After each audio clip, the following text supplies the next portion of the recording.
महाराष्ट्र राज्याचे मुख्यमंत्री देवेंद्र फडणवीस यांनी भाषा धोरणांवर महत्त्वाचं विधान केलं। हिंदीला विरोध करून इंग्रजीला पायघड्या घालणारे आम्ही नाही असं ते म्हणाले। महाराष्ट्रात मराठी भाषेला प्राधान्य देत असताना हिंदीचा द्वेष करणं आणि इंग्रजीला अवाजवी महत्त्व देणं हे भाजपचं धोरण नसल्याचं त्यांनी स्पष्ट केलं। सर्व भाषांचा आदर करत मराठीचा सन्मान राखण्यावर त्यांनी भर दिला। आम्हाला हिंदीचा अभिमान आहे, या भारतातल्या प्रत्येक भाषेचा अभिमान आम्हाला आहे, या भारतीय भाषांचा आम्हाला अभिमान आहे। अरे आम्ही हिंदीचा विरोध करून इंग्रजीला पायघड्या घालणारे लोक नाही आहोत।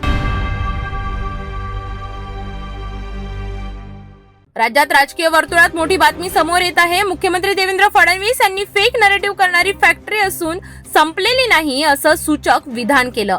त्यांच्या या विधानामुळे राजकीय वर्तुळात जोरदार चर्चा सुरू झाली असून या फेक नरेटिव्ह फॅक्टरी मागे कोण आहे याबद्दल तर्कवितर्क लावले जात आहे। फडणवीस यांनी विरोधकांना अप्रत्यक्षपणे लक्ष केलं असल्याचंही बोललं जात आहे।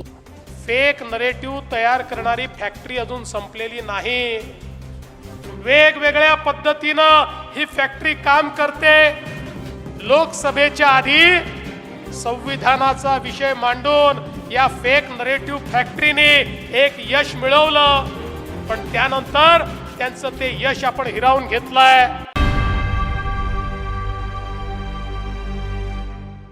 आमदार प्रवीण तायडे यांनी आज विधानसभेत शेतकऱ्यांच्या विविध समस्या प्रभावीपणे मांडल्या। यामध्ये शेतमालाला योग्य भाव न मिळणे, कर्जमाफीतील अडचणी, सिंचनाचा अभाव आणि नैसर्गिक आपत्तीमुळे होणारे नुकसान यासारख्या महत्त्वाच्या मुद्द्यांचा समावेश होता।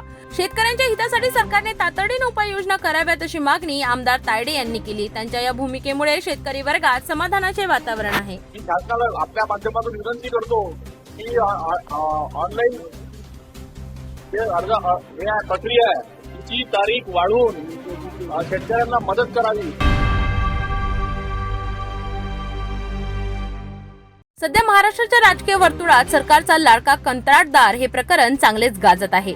विरोधी पक्षांनी सत्ताधाऱ्यांवर एका विशिष्ट कंत्राटदाराला झुकते माप दिल्याचा आणि भ्रष्टाचाराचा गंभीर आरोप केला आहे।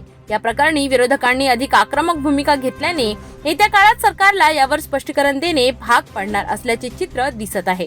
कंत्राट वाटपात पारदर्शकतेचा अभाव असल्याचा दावा करत विरोधकांनी या प्रकरणाची सखोल चौकशीची मागणी केली आहे।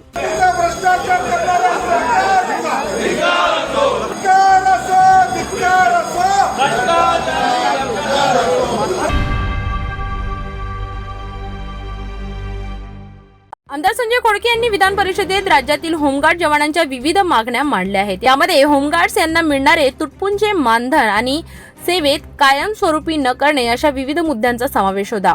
संजय खोडके यांनी सांगितले की होमगार्ड यांना विशेष प्रशिक्षण दिले असता त्यांना पोलीस प्रशासनात एक राखीव म्हणून तुकडी समाविष्ट करता येईल।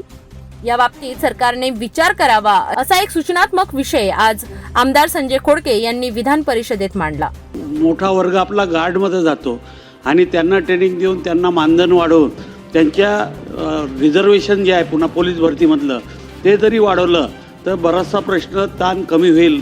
या संदर्भात आपलं शासनाचं काय धोरण?